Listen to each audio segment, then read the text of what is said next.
Olá, bom dia, boa tarde ou boa noite, depende do horário que você estiver ouvindo. Meu nome é Matheus, eu sou fisioterapeuta especializado em saúde do idoso, mestrando em ciências da saúde. E hoje eu vou trazer para vocês, como meu primeiro episódio desse podcast, a leitura e uma análise crítica sobre um pequeno artigo publicado pelo DEX, de orientações sobre quedas e prevenções de quedas para pessoas idosas. Bom, como acabei de dizer para vocês, esse é meu primeiro episódio, a primeira tentativa, é meu primeiro piloto.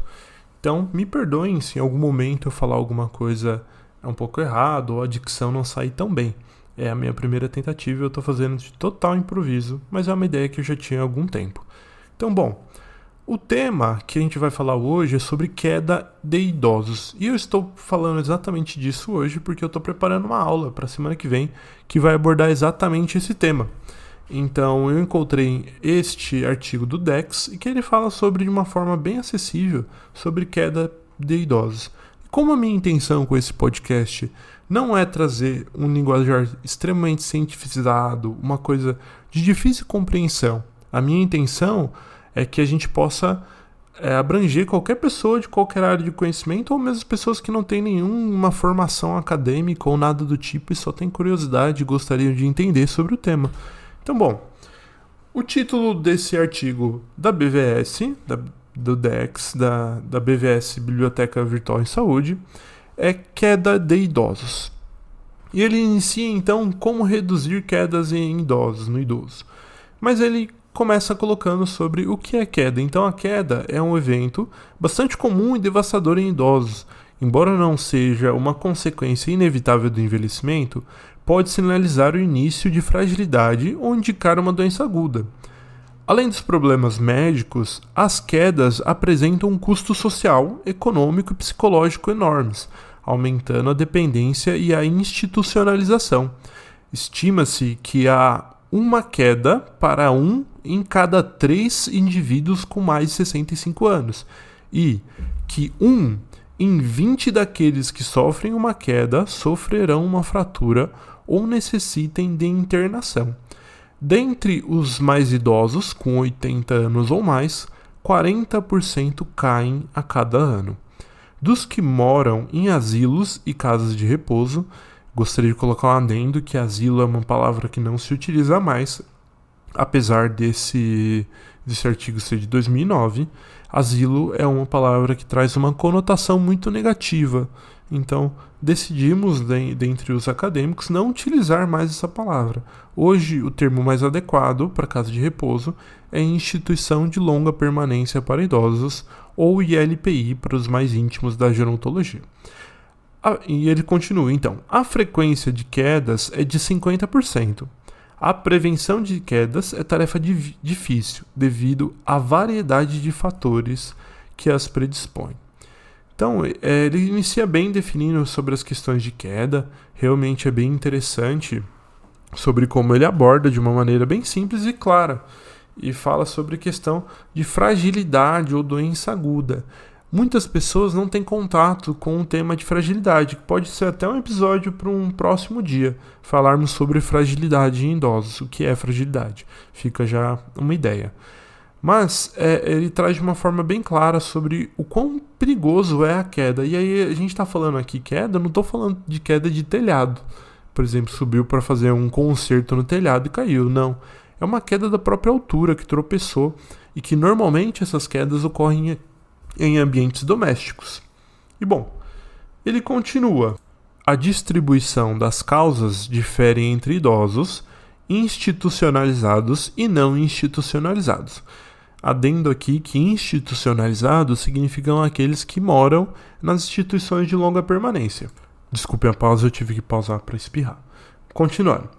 Ele coloca então que as quedas entre os moradores de asilos e casas de repouso, novamente asilos não é um termo adequado, mas entre estes que moram nessas instituições de longa permanência, são em decorrência de distúrbios de marcha, equilíbrio, vertigem e confusão mental, enquanto que pessoas não institucionalizadas tendem a cair por problemas ambientais, seguidos de fraqueza, distúrbios do equilíbrio e marcha, síncope de pernas, ou seja, essa falhar das pernas, tontura ou vertigem, alteração de postura ou hipotensão ortostática, lesão do sistema nervoso central, síncope e outras causas. Então vejam, a gente pode associar essa questão de distúrbios de marcha, equilíbrio, vertigem e confusão mental aos idosos institucionalizados devido ao perfil que tem um idoso que está em instituição. Isso cabe até um tema também para outro dia. Mas enfim, é visto que o que ocorre com aqueles não institucionalizados normalmente são por questões agudas, ou por questões doenças crônicas agudizadas. Vale uma atenção aqui também. E bom, ele continua. Os fatores de risco que mais se associam às quedas são idade avançada, 80 anos ou mais, sexo feminino, porque a gente tem diversas alterações negativas piores para a mulher com o passar da idade do que para o homem. Isso cabe também em outro episódio. História prévia de quedas, imobilidade, baixa aptidão física, força muscular de membros inferiores reduzida, fraqueza da força de preensão palmária, que ele coloca como aperto de mão, ou seja, diminuição da força para apertar a mão, para segurar as coisas, equilíbrio diminuído, marcha lenta com passos curtos, dano cognitivo, doença de Parkinson, sedativos, hipnóticos, ansiolíticos e polifarmácia. Ou seja, medicamentos também são determinantes para isso. Ele continua. Atividades e comportamentos de risco e ambientes inseguros aumentam a probabilidade de cair, pois levam as pessoas a escorregar, tropeçar, errar o passo, pisar em falso, trombar, criando assim desafios ao equilíbrio. Os riscos dependem da frequência de exposição ao ambiente inseguro e do estado funcional do idoso. Estado funcional do idoso, isso eu comentando, são questões relativas às capacidades funcionais de tarefas do dia a dia do idoso. A gente fala muito sobre funcionalidade, que também é outro tema que a gente pode falar outro dia. Idosos que usam escada regularmente têm menor risco de cair que idosos que usam esporadicamente. Por outro lado, quanto mais vulnerável e mais frágil o idoso, mais suscetível aos riscos ambientais, mesmo mínimos. O grau de risco aqui depende muito da capacidade funcional, como por exemplo, pequenas dobras de tapete ou fios no chão de um ambiente são um problema importante para idosos com andar arrastado. Manobras posturais e ambientais, facilmente realizadas e superadas por idosos saudáveis, associam-se fortemente à queda naqueles portadores de alterações do equilíbrio e da marcha. Idosos fragilizados caem durante atividades rotineiras, aparentemente sem riscos, deambulação, transferências e outros, geralmente dentro da própria casa, no ambiente familiar e bem conhecido. E por isso eu comentando agora, claro, que eu repito e digo isso frequentemente em aula. O que derruba um idoso não é o cachorro dele, não é um fio, não é o tapete, não é a barreira física, e sim a ausência das capacidades físicas que esse idoso não tem mais. Então, o processo do envelhecimento e a ausência da capacidade de mitigar as perdas motoras relativas ao envelhecimento é que geram essa queda. E normalmente o idoso que cai, o idoso que apresenta o risco de queda, é aquele idoso que já está fragilizado muscularmente e, consequentemente, também está fragilizado em questões de parte óssea e articular, ou seja, o risco de fratura é muito grande. E aí, como tratamento, ele traz o seguinte: exercícios, projetos de exercícios com duração de 10 semanas a 9 meses mostraram que há uma redução em 10% da probabilidade de queda entre os que se exercitam em comparação com sedentários. O treinamento específico para equilíbrio motivou uma redução de 25% do índice de quedas. Aulas de Tai Chi Chuan, um exercício de equilíbrio, reduzem o risco de cair em 37%. Então vejam, basicamente, o que diminui o risco de queda é o idoso ser ativo muscularmente, é ele manter-se ativo fisicamente, é não parar e não se tornar um idoso sedentário. É isso que reduz o risco de queda nele. E bom, ele continua então. Intervenções para reduzir lesões. Algumas intervenções podem reduzir o risco de uma lesão grave pós-queda, prevenindo a osteoporose. Suplementos orais de vitamina D e cálcio para mulheres saudáveis na pós-menopausa podem reduzir o risco de fraturas naquelas que caem. Outras medidas de redução ou prevenção de osteoporose precisam ser analisadas para estabelecer-se a eficácia de prevenir fraturas, terapia de reposição hormonal, bifosfonatos, luz solar, caminhadas e consumo aumentado de produtos lácteos. A questão da osteoporose na mulher após a menopausa é algo muito grave, porque normalmente está associado à diminuição da produção de estrogênio e à diminuição da calcificação da massa óssea. Isso não é o texto, sou eu falando. E por isso que a reposição hormonal e a suplementação de vitamina D e de cálcio é tão importante para a mulher idosa, porque ela realmente tem uma diminuição da densidade da massa óssea e isso leva um risco de fratura maior. Necessariamente o osso que ele é mais poroso e principalmente menos hidratado, ele tem um maior risco de fratura. Ele continua então que intervenções que atenuam a força do impacto, como o uso de almofadas externas protetoras de quadril, acolchoamentos autocolantes na pele ou em roupa de baixo, ou de colchonetes no chão podem diminuir o risco de fratura de quadril caso caiam. Um dos problemas das almofadas autocolantes é o da aceitabilidade. Um estudo feito na Dinamarca para investigar o efeito dos protetores externos de quadril sobre a prevenção de fratura de idosos residentes em uma casa de repouso mostrou que o risco de fratura de quadril no grupo que usou a almofada foi reduzido em 53%, comparativamente com os controles dos grupos que não utilizaram a almofada. As pessoas do grupo de intervenção que sofreram uma fratura não estavam usando protetor no momento da queda.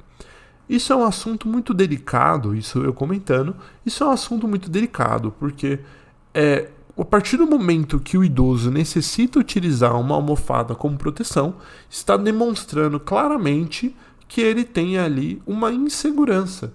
Então, ele admitir também que tem uma insegurança pode torná-lo até mais inseguro.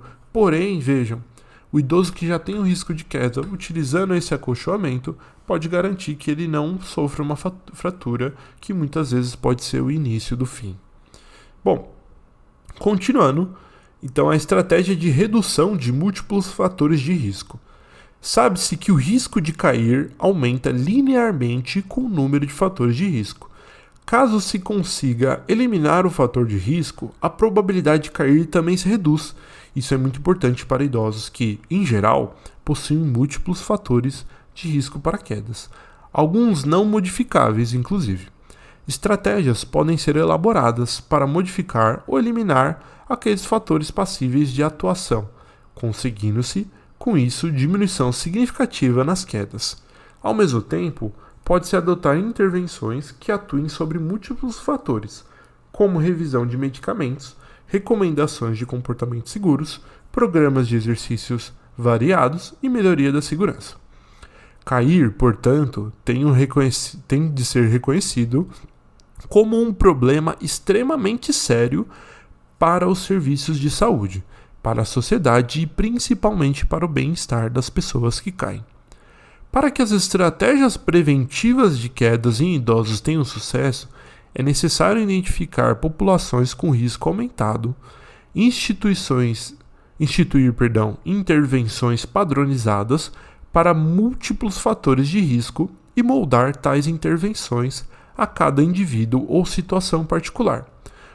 Então, a gente precisa ter uma análise sobre cada indivíduo e quais são os seus fatores de risco para queda e como que a gente pode atuar para diminuir esses fatores de risco.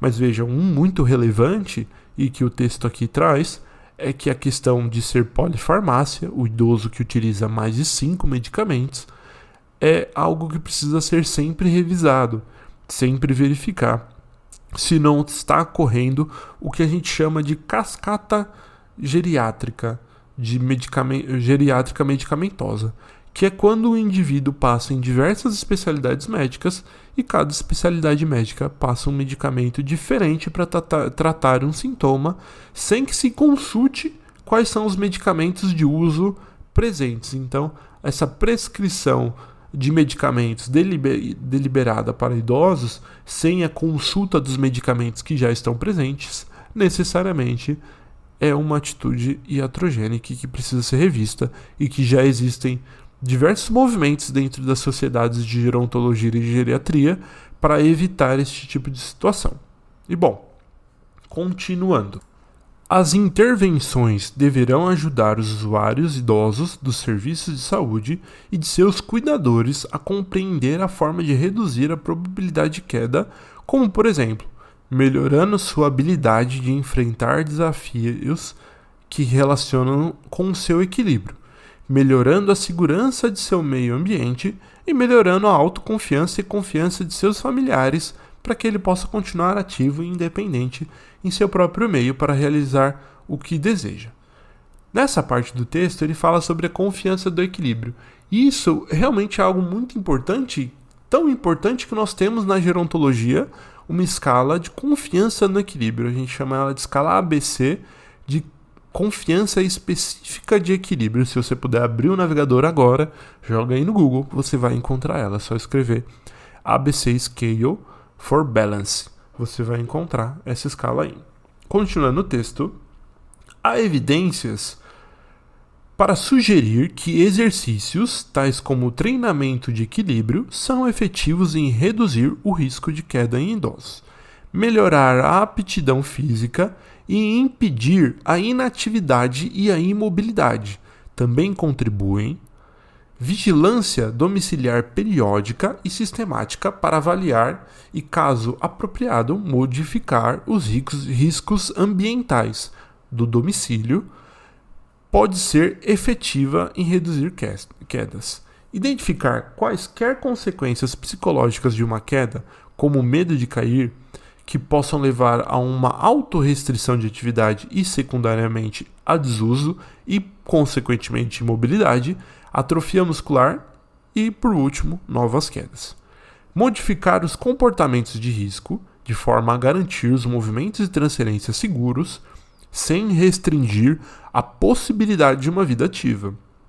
Instituir estratégias a fim que previnam uma lesão séria, de maneira que, mesmo ocorrendo uma lesão, esta não resulte em graves consequências. A continuidade desse texto traz sobre as questões de prevenção em cada ambiente. Isso é bem interessante, mas eu acredito que não cabe aqui eu ficar citando sobre cada uma delas. Mas já traz aqui para nós um panorama bem geral, bem interessante, sobre a questão de queda. Então, vejam, a queda é algo que pode ser muito perigoso para o idoso. Pode ser algo que leve ao início do fim, como eu disse. O idoso, principalmente fragilizado, ele tem uma baixa capacidade de lidar com essas situações estressantes que levam ele à internação ou outras situações. Internação, inclusive, já foi tema de uma palestra minha e que eu acredito que também cabe um episódio aqui do podcast. Eu espero que todas as informações aqui passadas tenham sido claras. Eu espero que você tenha gostado. E se gostou, volte para mais, que em breve eu estarei voltando para falar novamente sobre esses assuntos que eu gosto tanto da gerontologia. Um grande abraço, muito obrigado por ter acompanhado e até mais.